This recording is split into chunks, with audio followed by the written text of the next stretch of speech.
markuu janalkaaga kaa qarsoomo meelaha aad ka fiirinaysid waxaa ka mid ah youtube-kaaga markaad soo furatid ee aad ku dul dhufatid sawirkaaga waxaad tegaysaa meeshan ay ku qoran tahay settingi markaad tagtid kabacdi advanced settingi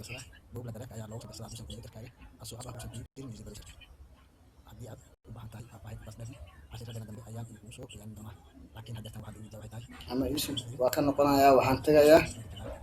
your channel kabacdi customize channel ayaan ku dhufanayaa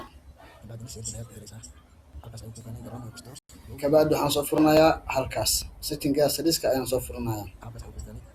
kabacdina waxaan kasii dooranayaa advanced settingiga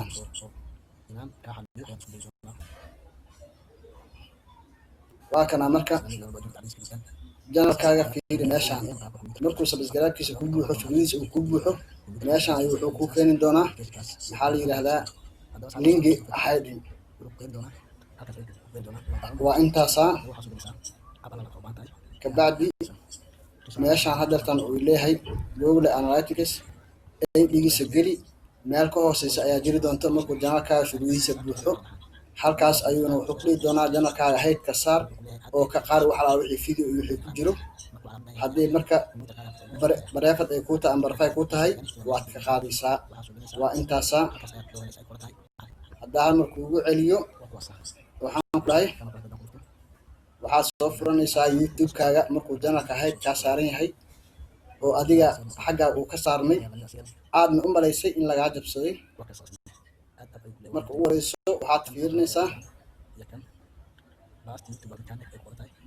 waxaan ku dhahay sawirkaa ku dhufanaysaa your channel ayaa kasoo dooranaysaa kabacdina customize channel ayaan kasii dooranaysaa meeshaan ku keenayaa kadib settinga heliska ayaan ku dhufanayaa advanced settingi ayaan kasii dooranayaa waa meeshaas marka meesha janalka hayd laga saaro markuu janalka shuruudiisa uu ku buuxo